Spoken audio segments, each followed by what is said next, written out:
Bonjour tout le monde et bienvenue à Opinion d'aînés, une émission qui défend les intérêts des personnes âgées.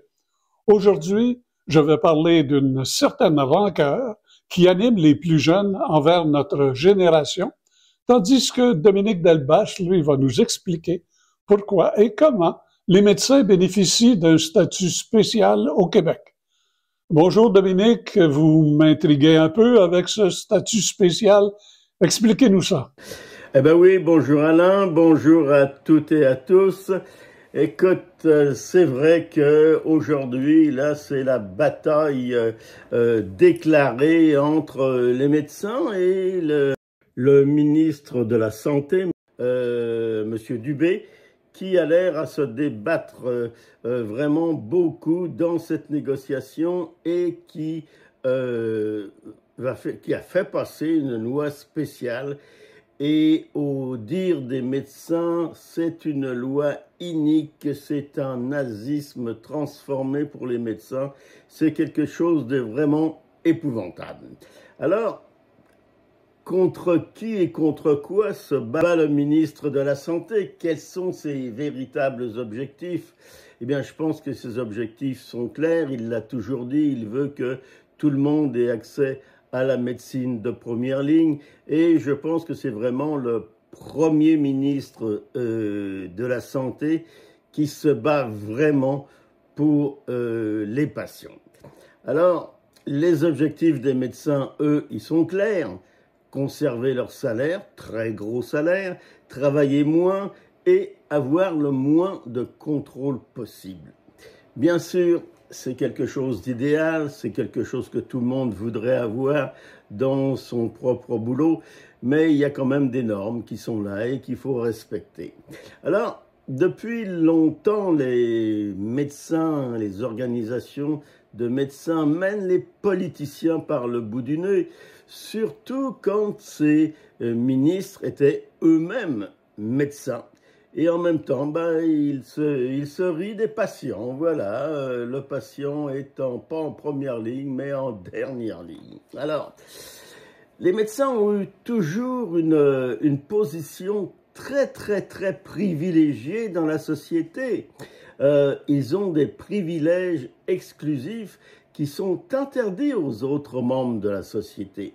D'abord, ils sont des travailleurs autonomes, et des travailleurs autonomes syndiqués, ce qui n'existe absolument pas ailleurs, et ils sont protégés par des syndicats très puissants. Il faut dire aussi qu'ils sont soi-disant surveillés par des ordres, et ces ordres-là doivent protéger le citoyen, mais ils sont depuis longtemps complices des médecins.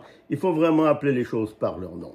Alors, ils ont longtemps négocié des tarifs avec des amis médecins comme eux et aussi avec des ministres de la Santé.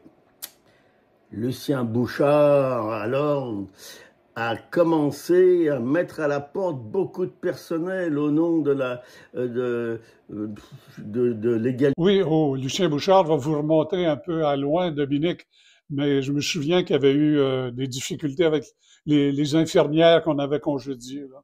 Bon, écoutez, c'est dans un conflit, euh, profond. Là, moi, j'ai déjà fait la grève pendant plusieurs mois, et il y a toujours des raisons syndicales, il y a des raisons patronales, tout le monde a raison puis tout le monde a tort.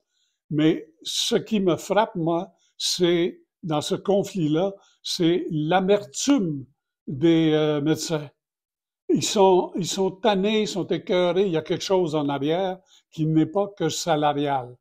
Je pense que tout les difficultés de l'ensemble du réseau de la santé leur pèsent aussi quelque part.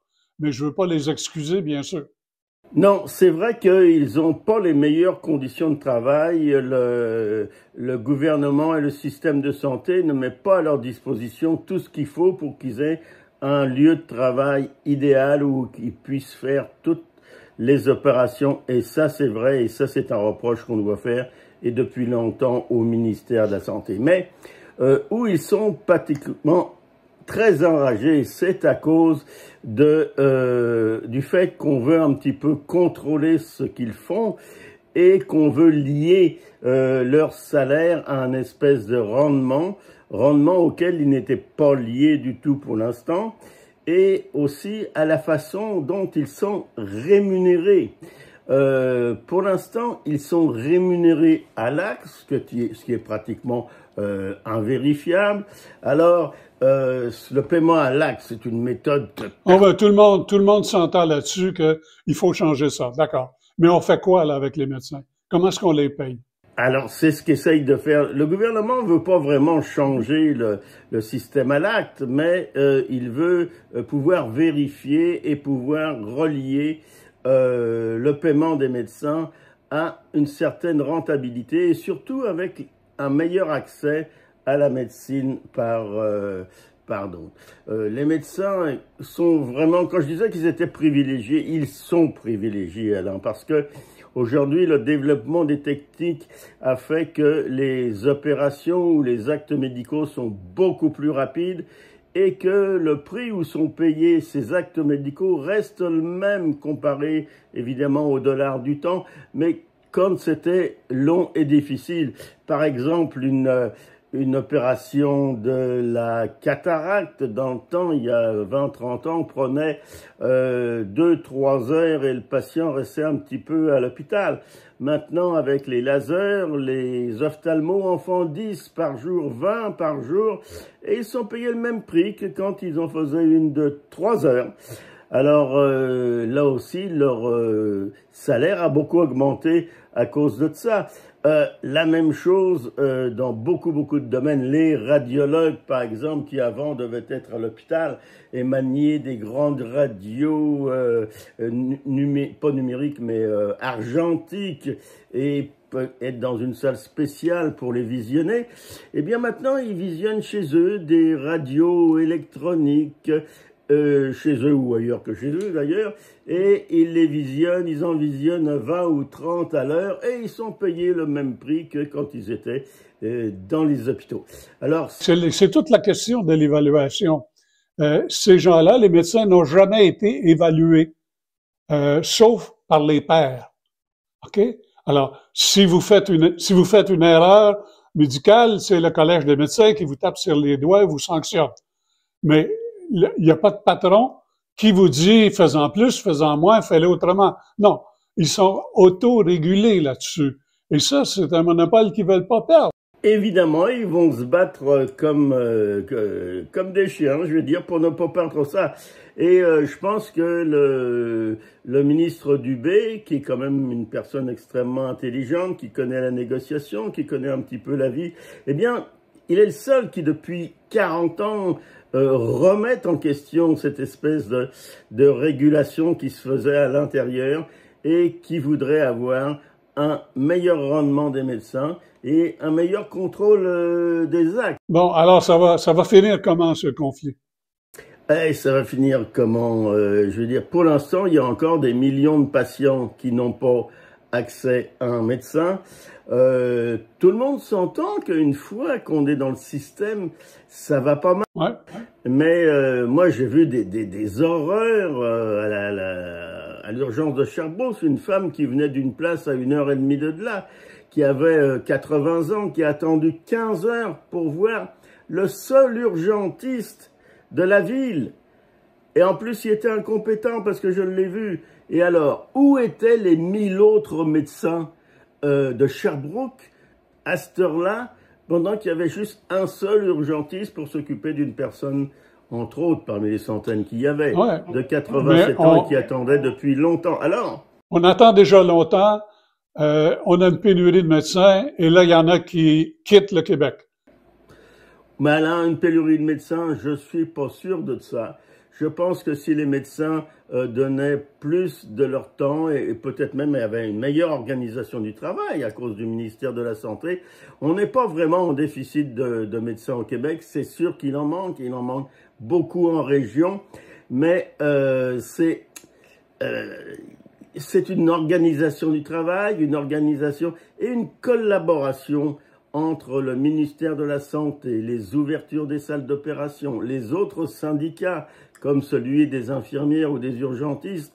Et il faudrait vraiment que tous ces gens-là, à la place de se bouffer le visage, s'assoient et essayent vraiment de trouver des solutions, parce que on manque de médecins, c'est sûr, mais on n'est pas en si grand déficit de médecins que ça. Alors, si peut-être tout ça était mieux organisé, on irait vers quelque chose de plus facile et de plus agréable pour les patients.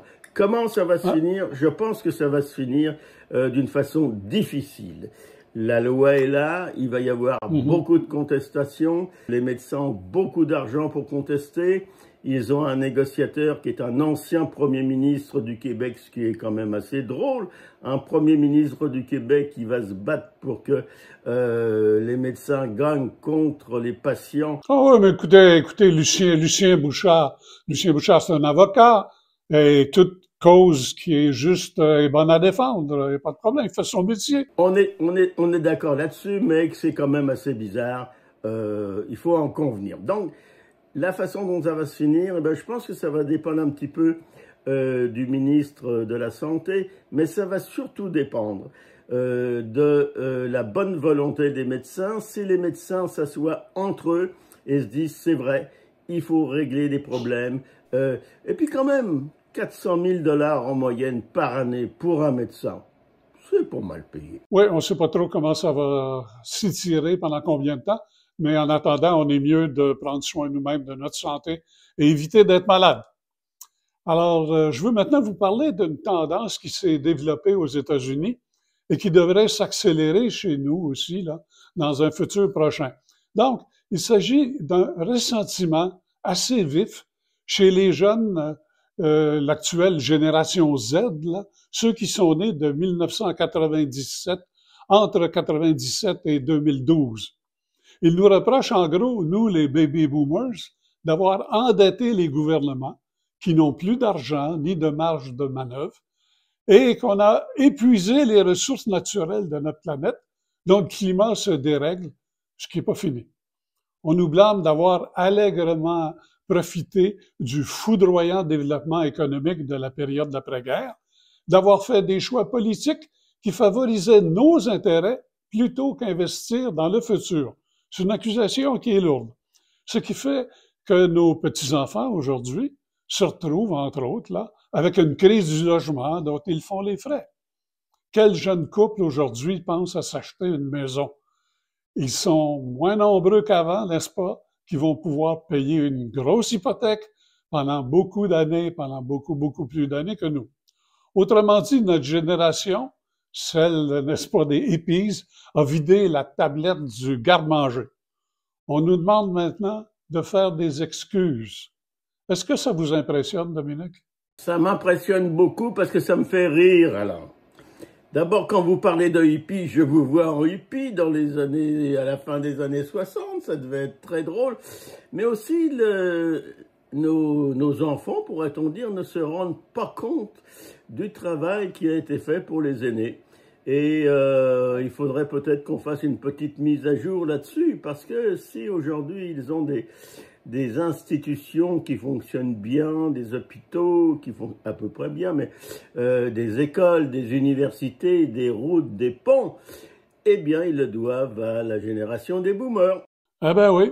Alors, je suis d'accord avec vous. Je ne crois pas qu'on ait de leçons à recevoir de nos petits-enfants. Parce que, voyez-vous, je regarde ce qui se passe sur le marché du travail, là, où il y a tant de jeunes gens qui font leur bec fin, n'est-ce pas, même avant d'être embauchés. Ils exigent des vacances, des horaires afin de pouvoir avoir la meilleure qualité de vie possible. Bon, c'est bien agréable et c'est important, la vie familiale, je suis d'accord. Mais c'est pas nécessairement toujours très vaillant.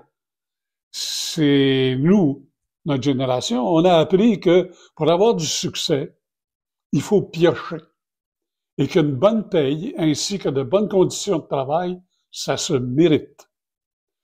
J'ai actuellement des enfants qui sont dans le commerce, ils sont dans la quarantaine, bientôt la cinquantaine. Ils se plaignent constamment que les plus jeunes employés ne sont pas fiables. Ils n'entrent même pas travailler sans même prévenir parce que ça leur tente pas. Les jeunes ne sont pas souvent très fiables. La discipline, être responsable, l'effort, La résilience, ils connaissent pas beaucoup tout le temps, je vais vous dire.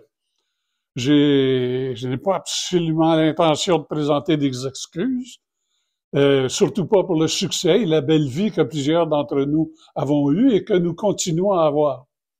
La situation de la génération Z là, est parfois difficile, ça je le reconnais. Mais au lieu de chercher des coupables, relevez plutôt vos manches et travaillez aussi fort que nous l'avons fait. Et en plus, essayez d'être plus créatifs que nous l'avons été. Vous, là, la génération du plaisir instantané, avec les pouces sur le téléphone, là, ben, faites-vous élire. Ouais, essayez de mieux gouverner que nous, notre génération, l'avons fait. Préparez les futures générations qui suivront. Si vous réussissez mieux que nous l'avons fait, ben là, vous aurez de bonnes raisons d'être fiers. Alors, je vous mets au défi. On verra ce que ça donne. C'est un petit peu l'héritage des enfants rois qui sont nos petits-enfants, au fond, hein, et qu'on a laissé éduquer. La bataille qu'ils trouvent quand tout d'un coup ils se trouvent dans une société après avoir été élevés aux petits soins et comme si la vie était un bouquet de roses tout le temps. La réalité des fois est beaucoup plus difficile. Et nous aussi, on a habité, quand on était jeune, à plusieurs dans un appartement. On a pris le métro, on a fait tout ça. Alors, la balle est dans leur camp, comme on dirait. Mais ça, savez-vous, Dominique, c'est un sujet dont on pourrait parler éventuellement. Les enfants rois, qu'est-ce qui arrive avec ça? Comment les parents ne peuvent pas dire non? Alors, c'est un autre débat qui peut être intéressant, mais c'est un sujet qui peut être intéressant. Mais en attendant, on a un gala en vue, n'est-ce pas? Eh ben oui, notre confrère et collaborateur Cité Boomer organise le gala des boomers qui aura lieu le 30 novembre sur la rive sud. Alors, je vais vous mettre à l'écran les informations et ce sera un gala comme dans l'ancien temps. On va élire monsieur et madame Boomer et vous pouvez inscrire les gens que vous voulez à ce gala. Je vous marque les informations. Allez vous inscrire et venez participer. Ça va être une excellente soirée. Bon. Et la prochaine émission, vous avez un sujet tabou dont il faut absolument parler. Oui, c'est un sujet tabou, Alain, mais il devient un petit peu moins tabou en ce moment, je remarque. C'est la sexualité chez les aînés. Et c'est drôle parce que j'ai commencé un peu de recherche et il y a beaucoup de choses très intéressantes là-dedans et vous allez voir, il y a un petit peu de croustillant. Bon, alors on verra ça. Mais ça complète aujourd'hui notre émission. Merci, cher public, de votre intérêt. Merci, Dominique. Alors, faites circuler, s'il vous plaît, cette vidéo d'ici la prochaine fois. Et n'oubliez surtout pas, profitez de la vie.